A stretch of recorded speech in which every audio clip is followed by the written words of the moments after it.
బడికి పోకుండా ఆ జొల్లబండిలో వాళ్ళ యొక్క పొలాల్లోకి వాళ్ళు అక్కడ టమాటో పళ్ళు ఎర్రగడ్డలు వేసుకొని వస్తూ ఉంటారు కదా, ఆ పొలాల్లోకి ఆ జొల్లబండిలో వెళ్ళడం జరిగింది. ఆ బండి ఒకానొక చోట వంక మార్గంలో వాటు పడిందండి, అంటే కింద పడడం. ఆ కింద పడినప్పుడు నేను ఆ యొక్క జొల్లలోనే ఉన్నాను. అప్పుడే కొట్టిన 2 రోజుల ముందు కొట్టినటువంటి ఈత చెట్టు మీద నేను పడడం జరిగింది. ఈత ముళ్ళన్నీ కాళ్ళకు ఎక్కడంటే అక్కడ మోకాళ్ళకు, శరీర పైభాగాలకు అంతలక్కల విరిగేశాయి.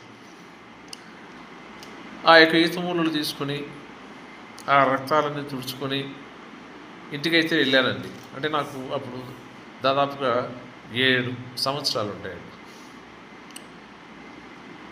ఆ రకంగా నేను ముళ్ళులన్నీ తీసుకొని క్లీన్ చేసుకొని వెళ్ళాను.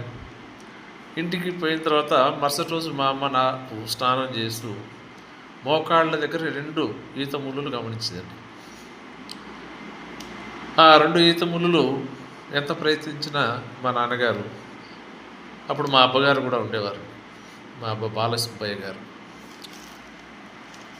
అప్పుడు రాకపోవడంతో వీరపల్లి అనే ప్రాంతం పక్కలో, అంటే ప్రస్తుతం వీరపల్లి అనేది ఒక మండలం, ఈ మండలానికి పక్కగా సోమవరము అనే ఒక గ్రామం ఉందండి. ఆ గ్రామంలో కంట్లో ముళ్ళు పడినా కానీ, కాళ్ళల్లో ముళ్ళు పడినా కానీ, ఎక్కడైనా ఏమైనా నలుసులు పడినా కానీ, ఆ గ్రామంలో ఉన్నటువంటి వాళ్ళు, ఒక కుటుంబీకులు నీళ్లు చల్లితే ఆ ముళ్ళు రావడం కానీ, ఆ కంట్లో పడినటువంటి మరక రావడం కానీ జరుగుతుందని